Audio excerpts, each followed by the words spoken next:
Hey guys, আজি মই তিল দিয়া চিকেন বনালোঁ। আপোনালোকে বাৰু খায়নে? মই প্ৰথমতে তিলখিনি অলপ ড্ৰাই ৰোষ্ট কৰি ল'ম ভালদৰে।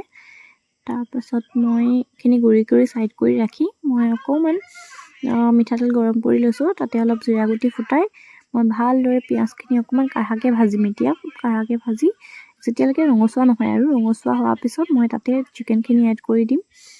তাৰপিছত চিকেনতে মই অকণমান নিমখ আৰু হালধি দি কিনে অলপমান ভাজিম।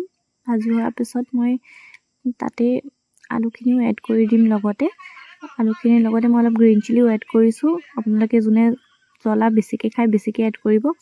তাৰপিছত মই অলপ জিৰা গুড়ি দিছোঁ। তাৰ বাহিৰে মই অকণমান আদা নহৰু খুন্দি কিনে দিছিলোঁ। মোৰ ক্লিপটো লোৱা নহ'ল বাৰু।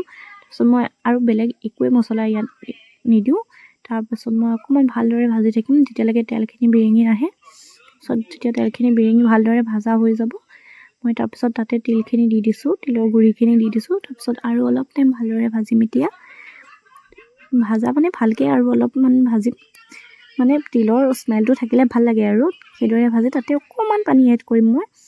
তাৰপিছত অকণমান ভালদৰে উতলিব যেতিয়া, তাৰপিছত মই গেছটো অফ কৰি দিম। আপোনালোকে এনেকৈ ৰান্ধি খাবচোন, বহুত ভাল লাগে, কিন্তু বহুত সোৱাদ লগা হয়। আজিলৈ আহিছোঁ ৰেচিপি